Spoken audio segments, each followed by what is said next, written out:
siang hari ini mengangkat tema kalau tak kenal maka tak akan sayang. Nah, kenal itu biasanya berasal dari mata, kemudian turun ke hati. Nah, baru akan turun dan berkembang menjadi benih-benih cinta. Nah, ini kalau tak kenal maka tak akan sayang. Kepada siapa akan kita berkenalan? Kita pada sore hari ini perlu kenal dengan yang namanya Muhammadiyah dan Nahdlatul Ulama atau disebut NU, ya.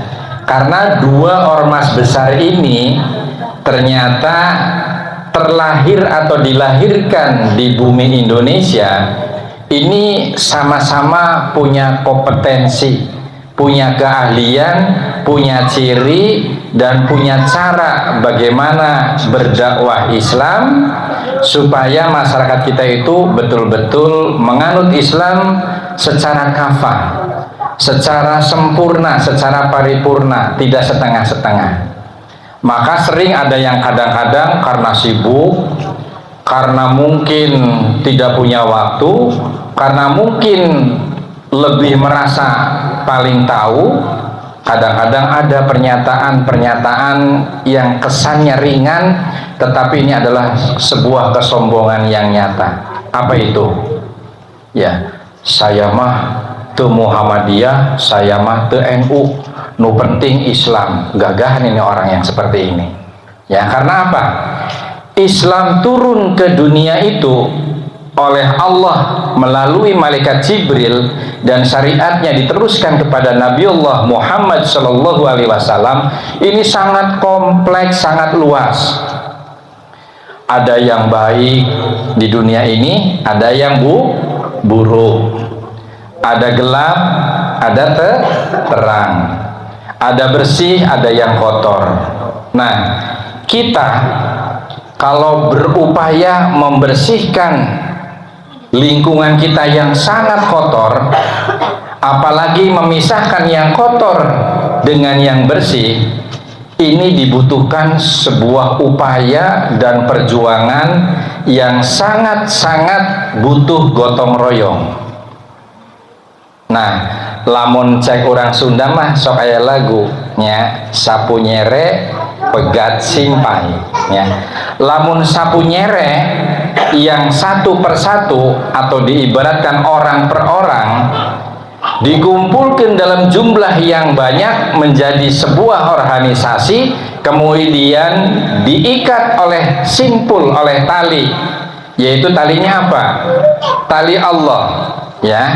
Rujuk kembali kepada tali Allah. Apa itu tali Allah? Yaitu Al-Quran dan As-Sunnah. Nah, kembali mempelajari Al-Quran dan As-Sunnah ini tidak mudah seperti ngagoreng cireng. Tidak semudah misalnya ngagodok sampe. Tidak mudah seperti nyieun papais. Ternyata sangat sulit dan butuh ilmu serta keahlian yang khusus. Sehingga Islam yang bersifat rahmatan lil alamin tidak bakal bisa dipahami secara sempurna ketika kita tidak memiliki alat bantu. Nah, alat bantu itu apa? Kita berkumpul, berorganisasi, diikat oleh tali dari nyere satu. Itu kebetulan ada nyere tuh. Ini anak-anak zaman now biasanya tidak tahu sapu nyere. Sapu nyere itu kalau orang Banjar cakar, sapu cakar, ya. Terus lamun cek Sunda naon? Cakar sami baenya. Nah, padahal lamun cakar didua kalikeun cakaran berarti pasea.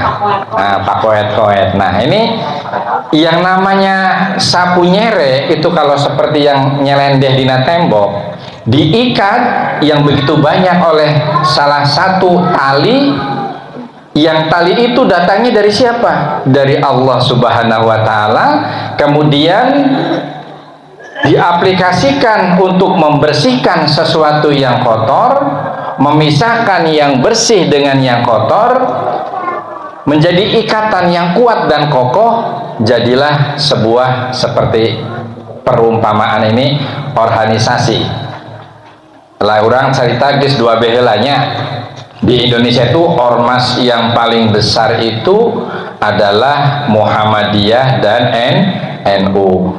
Kenapa kalau kita tak kenal maka tak sayang? Karena apa? Karena kita saking tidak tahunya yang NU hewa ke Muhammadiyah, ya. Yang Muhammadiyahnya nyewa ke NU, ya dibalik, Bu. Ini salah ini, ya. Karena sejatinya NU dan Muhammadiyah ini adalah kakak beradik. Pendirinya itu saguru sailmu.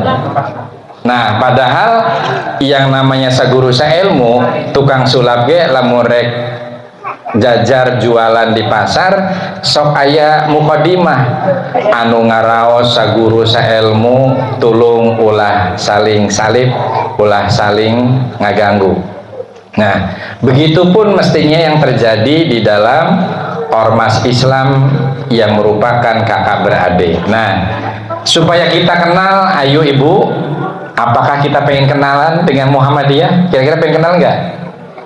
Karena kalau kita tidak mengenal Muhammadiyah dan NU, pasti kita kalau mengetahui sesuatu dari kejauhan itu kadang-kadang seperti ada beberapa penghalang, ada beberapa sensasi penglihatan yang kadang-kadang tidak benar dengan aslinya, ya.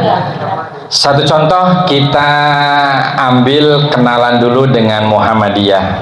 Nah, ibu bapak yang saya hormati, biasanya kalau belum kenal dengan Muhammadiyah, ini ada ujaran kebencian di masyarakat. Kade ulah mimiluan pengajian di itu di Muhammadiyah, nanti lamun maut digulingkeun kana makam, kana liang kuburan, siga rek ngubur meong, siga rek ngubur batang hayam. Nah, ini sering ada kata-kata seperti itu. Karena ini disebabkan ketidaktahuan.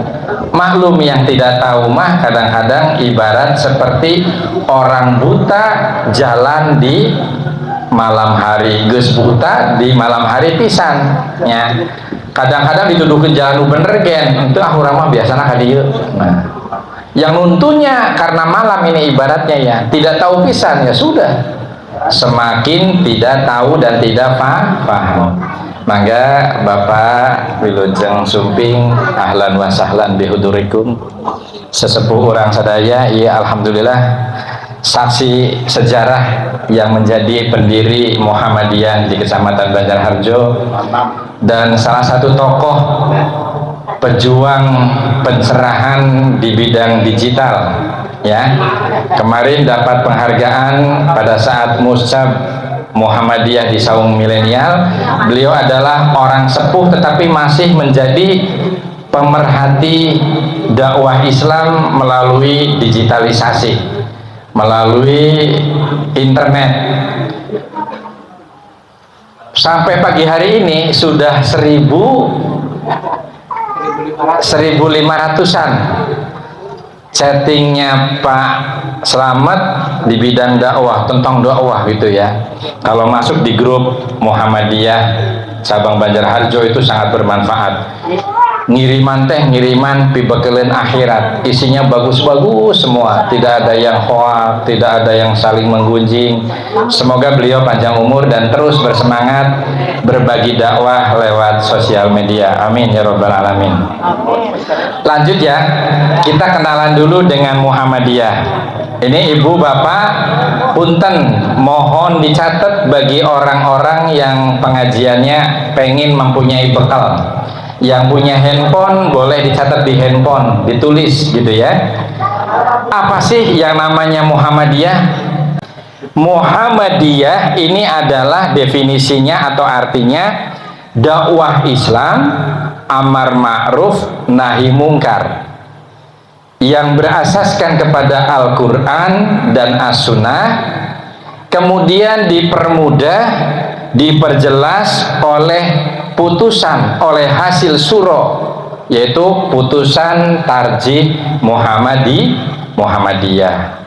Artinya hasil ijtihadnya para ulama, para fuqaha, para ahli cendekiawan muslim yang hadir pada setiap ada muktamar Muhammadiyah, itu menggodok hukum-hukum tentang Al-Quran dan Sunnah untuk kemuliaan Islam pada masa sekarang dan masa-masa yang akan datang. Itu artinya kurang lebih seperti itu. Nah, kira-kira ayah tenu paham kenapa Muhammadiyah itu perlu berdiri? Kakarge tadi disebutkan. Ada nggak kira-kira kok ngapain perlu ada Muhammadiyah, ada NU? Kan Islam sudah komplit, ya, sudah cukup gitu ya. Kenapa perlu ada Muhammadiyah, perlu ada NU? Ya. Nah, ini di sini akan dibahas, ya. Pertama, ya, yang namanya Muhammadiyah perlu ada. Tadi kalau kita berjuang orang per orang, kemudian berdakwah orang per orang, tidak berorganisasi, ibarat berdakwah untuk membersihkan segala bentuk kejahatan, dosa, kotoran yang akan merusak dunia sampai akhirat, itu sangat sulit. Kalau tidak ada Muhammadiyah dan NU, mungkin yang berhak masuk surga itu hanya kalangan kiai dan santri yang paham betul tentang Islam. Jadi anu bakal bisa menikmati makan enak itu ibarat ibu-ibu yang baheula bisa ngaliwet, bisa jengien sangu. Tapi sekarang itu tidak bisa begitu karena berkembangnya ilmu. Orang tidak masak nasi yang rumit, kudu masusi, kudu ngagiling. Masusi kan dengarana. Ngeusikan. Masusi mah Banjar ya. Nah, satu aja diusikan, kudu digiling heula. Tas digiling di tapian, tas di tapian supaya ulah ku toko binatang maksudnya, bukan toko mat, bukan ya. Di wadahan kunaon ku padaringan. Rumit. Santosnya tadi eusikan, dipesusen ya, kemudian diliwat bisa oge didang lamun orang Banjar mah. Rumit sulit. Pengen makan enak tetapi sekarang gampang, ambil Indomie, ambil Super Mie, ambil mie yang lain yang instan, masukin ke rantam, tinggal diguyur cai panas, ya, bumbuna diabrukeun, kudek blebek ya. Terus sudah bisa dikonsumsi, bisa dinikmati. Dan nilai gizinya, karbohidratnya kurang lebih sama saja. Nah, harapannya Islam lewat Muhammadiyah dan NU itu supaya mempermudah ulah yang makan enak harus yang repot masak nasi, tapi cukup misalnya dengan kondisi-kondisi yang seperti tadi, godok mie dan dipermudah, bahkan mungkin nikmat rasanya, lebih sedap dan sebagainya, dan lebih singkat waktunya. Nah, itu kenapa Muhammadiyah itu perlu ada. Ya, pertama kali Muhammadiyah itu dicetuskan ini di dalam rangka bertafaul. Ada yang ngerti bahasa Arabnya tafaul? Ini Pak Ustadz Tafsir ada nggak di sini? Ini ada Ustadz Mahmud. Pak Ustadz Mahmud masih ingat deh pelajaran ke di PGA bertafaul. Ayo orang tafaul. Kita saling mengingatkan ya. Ini berharap dengan sungguh-sungguh dengan tujuan yang sangat baik, namanya bertafaul. Nah, kenapa bertafaul dengan nama Muhammadiyah? Karena pada saat itu pendiri Muhammadiyah yang namanya Kiai Haji Ahmad Dahlan, yang pada masa muda dan kecilnya dikenal dengan nama Kiai Haji Muhammad Darwis, ini menamakan organisasinya dengan nama Muhammadiyah. Jadi bertafaul, berpengharapan yang sangat betul-betul dengan pengharapan yang sungguh-sungguh dan bertujuan baik. Untuk apa? Untuk mencontoh ya perjuangan Oleh siapa? Oleh Muhammad, sosok hamba Allah yang dipilih menjadi Rasul utusan Allah. Sehingga harapannya orang yang berjamaah di dalam Muhammadiyah, karakternya, akhlaknya, ibadahnya mengikuti karakter Muhammad atau Nabiullah Muhammad Shallallahu Alaihi Wasallam.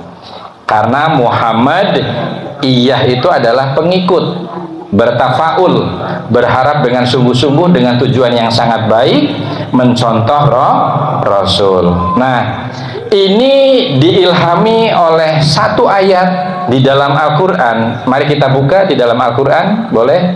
Kita buka aplikasi Al-Quran atau yang bawa Al-Quran. Buka Quran surat Al-Ahzab, surat ke-33. Ayatnya 21. Al-Ahzab surat ke-33 ayat 21. A'udzu billahi minasyaitonir rajim. Ya sana ya. Laqad kana lakum fi Rasulillahi uswatun hasanah liman kana yarjullaha wal yawmal akhir wa dzakarallaha katsira. Nah itu. Bunyi ayatnya itu mengandung arti seperti ini. Sungguh kata Allah telah ada pada diri Rasulullah Muhammad Shallallahu Alaihi Wasallam. Ada apa di sana? Ada suri tauladan, ada yang perlu dicontoh, yang baik, yang sangat bagus bagi siapa? Bagi kita semua. Yaitu bagi orang-orang yang selalu mengharap rahmat Allah dan kedatangan hari kiamat, dan yang selalu banyak mengingat asma'a Allah. Nah ini diilhami berdirinya Muhammadiyah itu oleh ayat ini. Laqad kana lakum fi Rasulillahi uswatun hasanah liman kana yarjullaha wal yawmal akhir wa dzakarallaha katsira. Ya. Nah, kembali kita cerita tadi menyebut nama Kiai Haji Ahmad Dahlan. Waktu kecil, waktu muda disebut atau favorit dengan nama Muhammad Darwis. Ya. Nah, ini kalau Muhammad Tohama bin Karnab, Kiai Haji Muhammad Darwis. Ya. Kapan berdirinya Muhammadiyah? Nah ini perlu dicatat ya, sejarah. Katanya kita pengen kenal supaya sayang dengan Muhammadiyah. Ternyata setelah ditelusur dari sejarah, Muhammadiyah itu berdiri pada tanggal 8 Zulhijjah. Zulhijjah teh berarti bulan haji. 2 poe memeh badaan haji tanggal 8. Tahunnya supaya gampang 1330 Hijriyah. 1330 Hijriyah. Atanapi atau dalam bahasa Inggrisnya or ya, atau ya. Tanggal 18 November ya, tahunnya 1912 Miladiyah atau Masehi. Sekali lagi ya, biar nanti ulangan besok kalau ditanya, ayo ada tiket gratis, makan 100.000 gitu ya. Ayo, berdirinya Muhammadiyah oleh siapa? Kiai Haji Dahlan gitu ya. Terus kalau ada yang Kiai Haji Muhammad bukan, Muhammad Darwis gitu ya. Berarti betul, bisa jawaban 2 ya. Nah, kemudian berdirinya pada tanggal 8 Zulhijjah, tahunnya tahun 1330 Hijriyah, bertepatan dengan tanggal 18 November tahunnya 1912. Nah ini bis lahir ayat 1912 ayat terus lahir. Yang lahir ya Muhammadiyah. Nah, kemudian di manakah Muhammadiyah itu dilahirkan? Ternyata dilahirkan atau berdiri di kota Gudeg. Yang tahu ya, kota Gudeg itu kota Yogyakarta. Nah, sejarahnya panjang. Muhammadiyah berdiri di sana, ternyata juga pada saat awal-awal itu meluruskan kiblat musolahnya, masjid besar di Kauman Kulon, tempat berdirinya Muhammadiyah. Ketika ada lahir Muhammadiyah, pertama kali amal usaha setelah gerakan Al-Maun itu membenarkan arah kiblat, yang pada kala itu kalau diukur dan diluruskan ternyata kiblat yang dulu ada di Masjid Kauman Kulon, atau masjid apa itu namanya Mas? Masjid Kauman Kulon itu masjid yang antik itu, masjid gede kota Yogyakarta, yaitu kiblat ya kalau ditarik lurus ternyata bukan ke Baitullah tetapi ke Afrika. Maka dibetulkanlah sampai timbul gejolak, timbul masalah, ada fitnah, ada suudzon, ada yang mengadu domba atau namimah, sehingga apa? Musola yang kecil tempat pengajiannya para santri Ki Haji Dahlan dihancurkan oleh sama-sama yang beragama Islam. Karena apa? Tidak mengenal Muhammadiyah sehingga muncullah kebencian. Ini sejarah yang melatar belakangi. Tapi Ki Haji Dahlan mencontoh Nabi. Ketika Nabi berdakwah mengenalkan Islam di Jazirah Arab, di kalangan kaum Quraisy, apa yang diperoleh oleh Nabi pertama kali menyebarkan Islam? Ya Allah, Nabi tadi dipoyokan, orang gelo, orang edan gitu loh. Dianggap orang gila. Kalau zaman sekarang mah kata Bu Dokter Lia tuh dengan Bu Dokter Gina ya ini ODGJ gitu. Baru tuh orang gila sama ODGJ. Nah sekarang lebih halus lagi, orang dalam gangguan jiwa. Ini perlu tahu kita. Hari nyebut orang gila mah terlalu ekstrim, terlalu ngahina teuing, mataknya lekit. Da jamaah edan ge lamun keur bener teh disebut jamaah edan teh daek Bu. Makanya geus ari teh daek mah kita mah ODGJ gitu nya. Padahal mah Tasio. Nah. Ini baru Muhammadiyah ya. Ayo Dede dengarkan ya, ini lagi ngaji, jangan ribut ya. Jangan ribut Dede. Kemudian kita belajar juga dengan ormas Islam yang menjadi adik ya, adik sekandung ya. Dan sebab apa? Karena apa? Ibu kandungnya itu Al-Quran ya, bapaknya sunnah Nabi, sama ya, kitabnya Quran, sunnahnya dan bernabikan Muhammad Shallallahu Alaihi Wasallam. Coba ditanya orang NU, kita sih agamanya apa? Islam. Nabi Nasaha, Nabi Gulam Ahmad itu nggak ada, tapi adanya Muhammad Rasulullah Shallallahu Alaihi Wasallam. Apa kitabnya? Al-Quranul Karim, sama dengan kita. Sholat ngadep ke mana? Kiblatku Baitullah ya. Kamana di haji, bukan ke Tangerang, bukan ke Banten, tapi ke Mekah dan ke, ada soalnya sekarang aliran Islam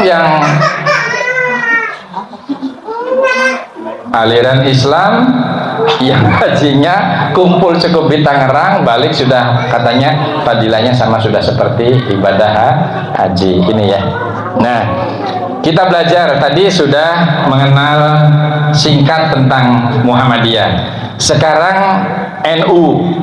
Nah, NU itu singkatan Nahdlatul Ulama. Nah, Nahdlatul Ulama itu maksudnya mendirikan persyarikatan ini juga sangat suci dan sangat bagus tujuannya. Karena apa? Kita itu harus selalu anut, nurut, dan ikut dengan para alim ulama. Ya, Nahdlatul Ulama. Bergerak, berjuang bersama ulama. Nah, kapan berdirinya NU itu? Ternyata NU itu berdiri. Nah ini dicatat nih ya. NU berdiri pada tanggal 16 Rajab ya. 16 Rajab tahuna 1344 Hijriah. Nah itu sudah pinter ya. Berarti kan Muhammadiyah teh kakak. Mana lamun aya NU ngaewaan kakak kawalat. Nah sabalikna lamun aya Muhammadiyah ceuceup hewa ka NU, berarti kakak yang tidak tahu kasih dan sayang. Nah ini sebenarnya nggak boleh ini, ya kita harus meluruskan, kita harus kenal, ya. Jadi tanggal 16 Rajab tahun 1444 Hijriah 1344 maksudnya, salah ngomong ya, biasa. Ini bertepatan dengan tanggal, tadi ingat ya Bu, tanggal 16 Rajab tahunnya 1344 Hijriah. Kita juga harus kenal dengan saudara kita, adik kita, harus disayang, ya. Jadi harus tahu berdirinya itu tanggal 1344 Hijriah, tanggalnya 16 Rajab, atau bertepatan dengan tanggal akhir bulan. Mangsa erek gajian lahirlah NU, ya. Rek gajian tanggal 30 hiji menjelang tanggal 1, ya. Tanggal 31 Januari tahunnya 1926 Miladiah atau Masehi. Siapa pendirinya? Ternyata pendirinya itu yang paling terkenal, yang menjadi Dewan Syuronya, ketua Dewan Syuronya saat itu adalah Kiai Haji Hasyim Asy'ari. Kemudian siapa lagi? Kiai Haji Abdul Wahab Hasbullah. Dan siapa lagi? Yang ketiga adalah Kiai Haji Bisri Sansuri, bukan Samsuri, Sansuri. Muhammadiyah, apa yang menjadi dorongan terlahirnya Muhammadiyah yang digaungkan oleh Kiai Haji Ahmad Dahlan atau Kiai Haji Muhammad Darwis? Ternyata disemangati oleh sebuah perintah yang sangat praktis, ya, simple tapi jelas dan mengikat ke semua aturan-aturan untuk berjuang memuliakan Islam. Apa itu? Lagi-lagi dasar hukumnya adalah kembali kepada Al-Quran, yaitu Quran surat Ali Imran, ya, surat ketiga ayat 104. Ini supaya kenal, ya. Ini semangat kenapa Muhammadiyah itu harus betul-betul diperjuangkan, kata Kiai Haji Ahmad Dahlan. Karena ternyata Allah memerintah di dalam Al-Quran, ya, wal takum minkum ummatu yad'una ilal khair wa ya'muruna bil ma'ruf wa yanhauna 'anil munkar. Di sana disebut oleh Allah, wa ulaika humul muflihun, kata Allah.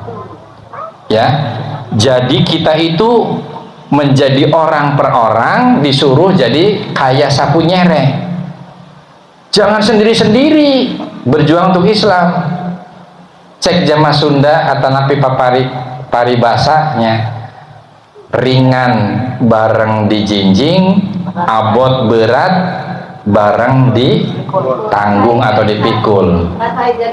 Nah, lamun cek Sunda deh, kacai jadi saleuit, kadarat jadi salogat, ya. Udah diteruskan, ya, anu pondok jadi orok, anu panjang jadi bujang. Bukan itu, ya, tetapi ini sedekat apa ya, sekedar intermezzo bahwa kita itu hendaknya berorganisasi bil jamaah, berjamaah di dalam berjuang untuk menegakkan dinul Islam.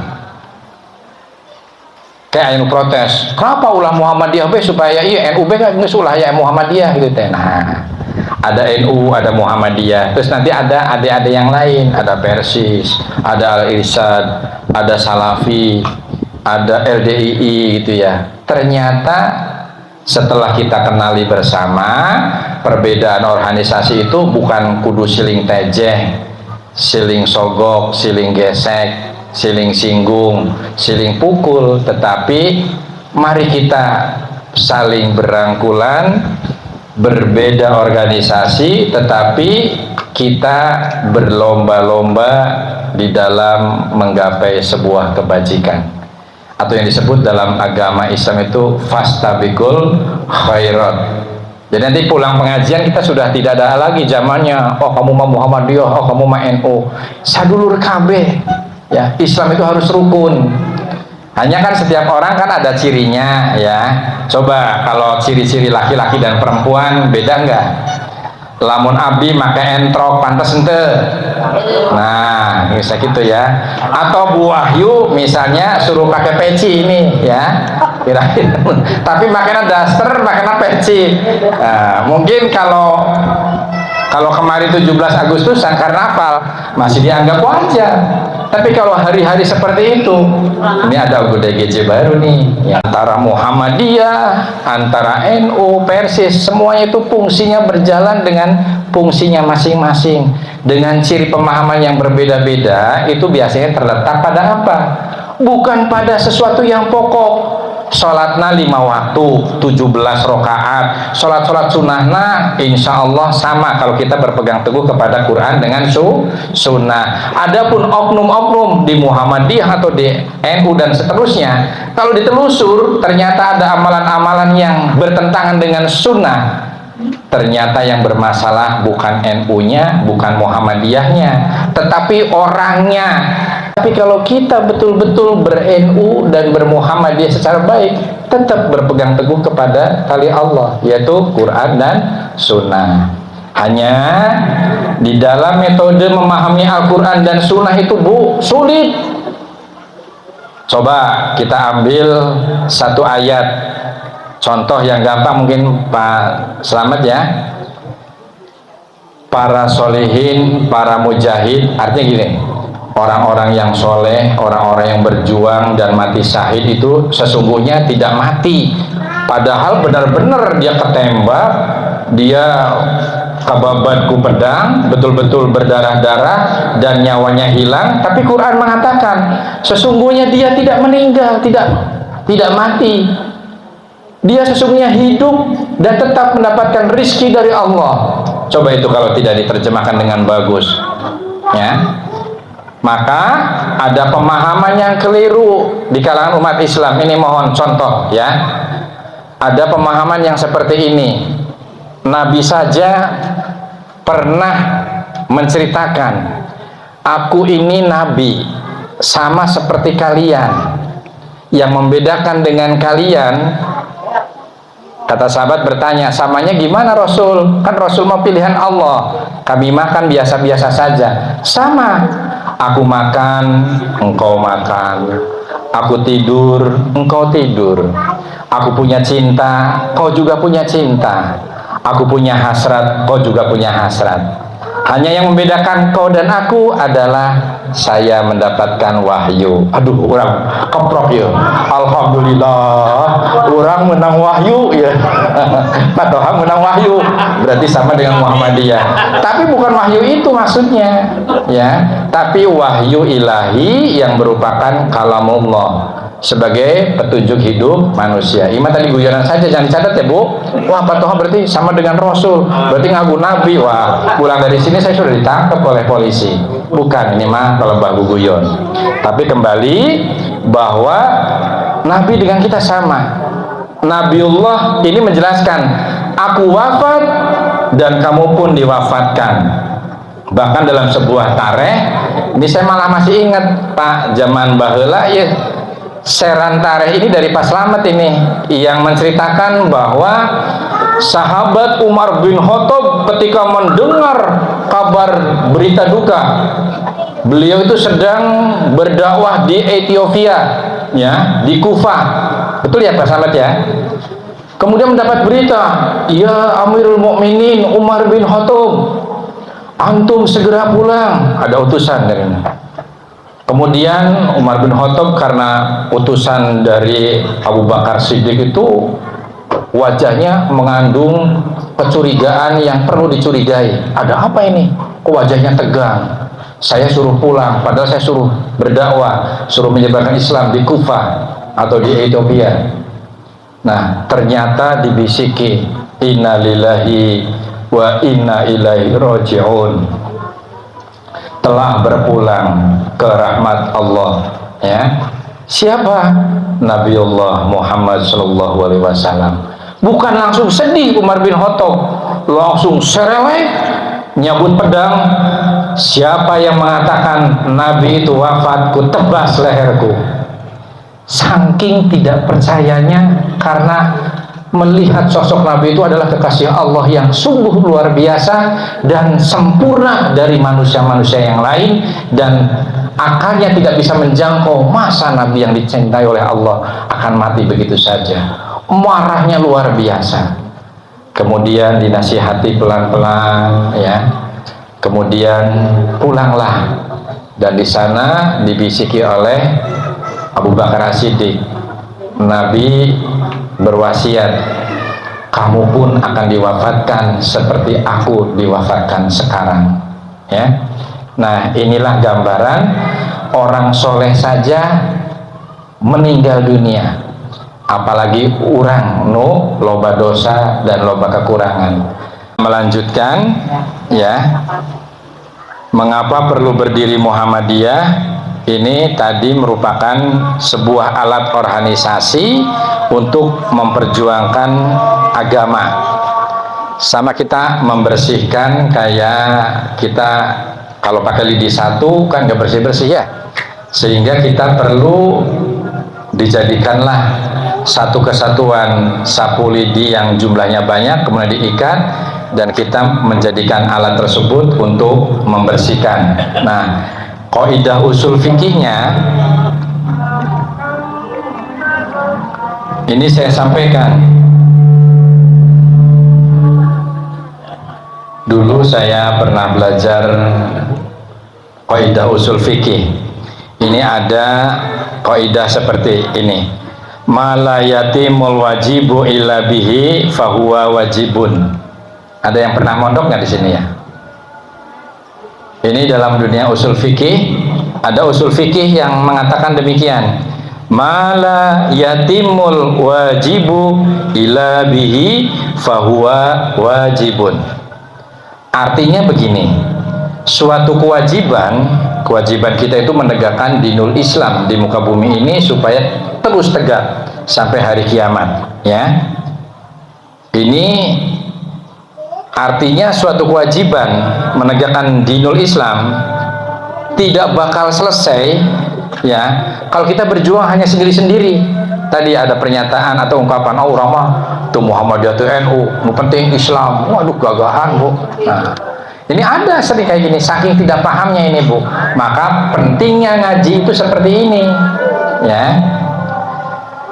Nah, usul fikih itu menjelaskan bahwa suatu kewajiban tidak bakal selesai kecuali bila mana dengan adanya suatu media atau barang, maka barang tersebut atau media tersebut menjadi wajib adanya. Sama seperti wudhu, hukum awalnya sunnah, tapi untuk mengerjakan sesuatu yang wajib, maka sunnah ini menjadi wajib adanya. Mumet ini kalau belajar usul fikih. Ini belum lagi kita pakai kitab Remya, yang kitab kuning. Ini sih mah pakai arti nabi helanu gampang, ya. Itu yang seperti kalau kita tidak bisa menanak nasi yang rumit, kita bisalah ada nasi siap saji yang seperti Indomie. Contohnya di sini yang dijual Paroso tuh nasi apa, nasi kebuli, ya. Tinggal sup karena rantam, beret cai langsung jadi kayak mie. Mudah kan? Nah, itulah Muhammadiyah, NU dan sebagainya. Maka ada yang namanya usul fikihnya itu dinamakan Himpunan Putusan Tarjih Muhammadiyah. Nah, kalau di NU menggunakan kaidah usul fikih berdasarkan Imam Syafi'i yang disebut ijma dan qiyas. Ujung-ujungnya sih sama sebenarnya, Bu. Untuk menerjemahkan, untuk memahami Al-Quran dan As-Sunnah supaya bisa difahami oleh orang-orang yang awam dari pondok pesantren, awam dari pendidikan di pendidikan agama yang lebih lanjut. Karena umat Islam itu beragam. Ada yang orang ahli ibadah, tapi dia ilmunya kurang, tapi dia rajin ibadah, tuh bisa terus ngaji terus, suwe-suwe bisa. Nah, tapi yang cilakanya ada orang yang alimnya super, tapi tidak rajin ibadah, nganjang dewek wae padu ngarti, tapi ngalakoran mante, bahkan lebih-lebih jarkoni, ngajaran tapi teu ngelakoni. Dia itu nanti apa? sangkilang lamun dilakonan ge Bu, punya ilmunya, alimnya luar biasa, tapi hanya untuk diri sendiri, bukan untuk berorganisasi, bukan untuk diajarkan seperti ini, disebarkan kepada sesama. Itu kata Allah, nanti seperti pohon yang tumbuh menjulang tinggi ke langit, akarnya menghunjam ke bumi, tapi tidak berbuah. Kasihan deh orang semacam ini. Jadi tidak begitu memberi manfaat. Maka untuk bermanfaat, bermuhammadiyahlah, atau kita tidak boleh menghujat yang tidak bermuhammadiyah, misalnya seperti NU. Itu sahabat kita. Kebetulan pendirinya itu sama-sama satu guru. Ya, belajarnya di satu guru, ya. Tetapi beriringan dengan tambahan ilmu-ilmu yang lain, sehingga latar belakang yang membuat berbeda di dalam mensiarkan Islam. Nah, usul fikih ini menjadi sebuah wajib apabila untuk menempuh kewajiban itu supaya tegak. Nah, ini mungkin kekurangannya sedikit di sini aja dulu nih. Ciri-cirinya nanti karena banyak, tapi masuk supaya kita kenal. Bagaimana sih Muhammadiyah bisa langgeng, bisa awet di zaman tahun 1800 sabar tadi, ingat deh? Ayo, 12, berarti ingat ya, 1912 sampai ayeuna sabaraha tahun? Sudah 1 abad. Sehingga kita harus bangga menjadi orang Muhammadiyah. Tuh usah isina pada saeutik cenah ngerakeun. Memang Muhammadiyah itu harus tangguh seperti Nabi Muhammad. Nyiarkan agama karena tuh umum jeung batur dipoyokan. Bahkan karena saking bencinya dengan Nabi Muhammad, dakwahnya itu dilempari tai onta, dilempari batu sampai berdarah-darah. Sampai hari Nabi liwat di jalan, ada satu rumah orang yang setiap Nabi lewat untuk berdakwah atau untuk sholat, kecok gitu ya, nyiduhan. Poe pertama kecok, poe kedua kecok, poe katilu kecok, poe kaopat si fulan tukang nyiduhan teh nyiduhan deui. Tanya Nabi, ini si fulan yang hobinya nyiduhan orang kamana? Tersiarlah kabar bahwa si fulan ini sakit keras. Kemudian akhlak Nabi seperti apa? Puas, pedas. Bukan begitu. Tetapi Nabi langsung mendatangi rumahnya, ketuk pintu, assalamualaikum, selamat dan sejahtera buat kalian semua yang ada di rumah ini. Coba, indahnya luar biasa. Orang yang tukang nyiduhan cecupna sampai karena sumsum tulang itu masih pada saat sakit dijenguk, dan orang pertama kali yang menjenguk adalah Kanjeng Nabi Muhammad SAW. Sehingga si fulan inilah artinya begitu sembuh langsung, ya Allah Gusti, alangkah mulianya ya akhlak Rasul ini. Nah, ini Muhammadiyah begitu, lamun dipoyokan ulah mayar jeung moyokan deui. Lamun dipoyokan, alhamdulillah, berusaha memperbaiki diri dan berusaha untuk berbuat lebih bermanfaat untuk orang lain.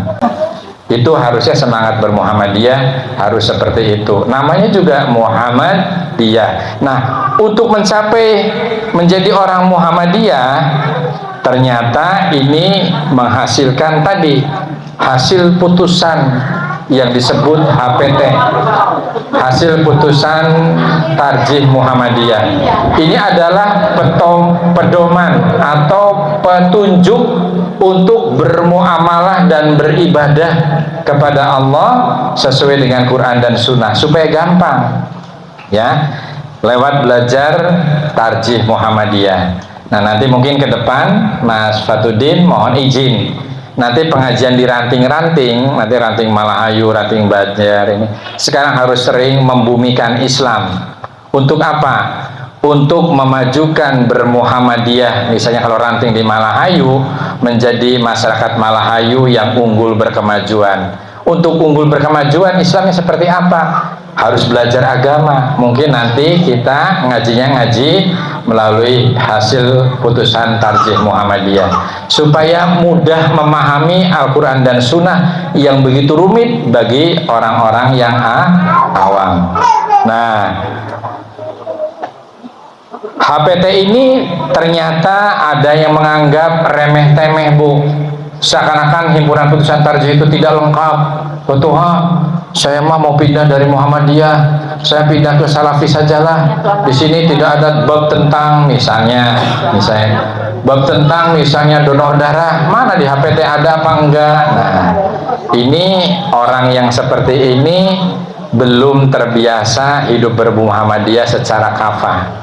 Kalau di dalam himpunan putusan tarjih Muhammadiyah tidak ada, di bawah diusulkan lewat musyawarah-musyawarah di tingkat ranting, cabang, dan wilayah, nanti dibawa ke majelis tarjih di tingkat muktamar. Nanti diserah digodok, maka terbitlah tambahan-tambahan ilmu tentang donor darah, ilmu tentang dipasang infus pada saat sedang puasa dan sebagainya. Memang tidak ada yang prinsip itu, tapi para cendekiawan muslim nanti akan mengambil dasar hukum berdasarkan Quran dan Sunnah supaya menjadi landasan hukum yang pas untuk masyarakat berislam lewat berjamaah di Muhammadiyah. Saya rasa itulah perkenalan tentang sedikit Muhammadiyah, ya. Mudah-mudahan setelah kita mengenal sedikit, nanti lama-lama kenalan lagi dengan belajar himpunan putusan tarjih lewat pengajian-pengajiannya, kita semakin sayang dan semakin paham dengan Muhammadiyah, sehingga Islam kita semakin hari semakin baik. Dan yang paling pamungkas, bahwa terjadinya perbedaan-perbedaan di cabang-cabang ibadah itu biasanya terjadi akibat perbedaan pemahaman para fuqaha, para ahli fikih, ya. Contohnya kieu, salat taraweh aya nu keukeuh 8 rakaat, aya nu keukeuh 20 rakaat. Nah, ini sebenarnya ada dasar hukumnya semua, ya. Nah, itulah pentingnya kita tahu dan kenal Muhammadiyah, tahu dan kenal NU.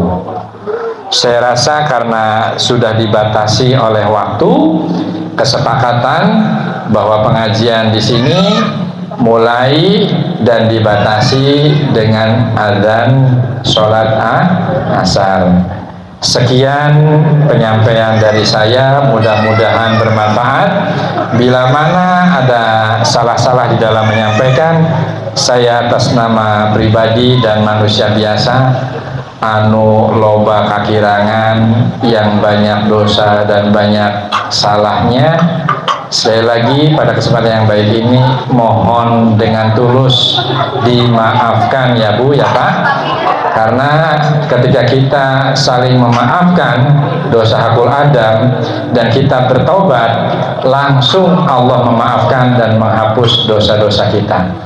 Demikian, terima kasih atas perhatian, mohon maaf atas segala kekurangan. Nasrul minallah wa fathun qarib. Assalamualaikum warahmatullahi wabarakatuh.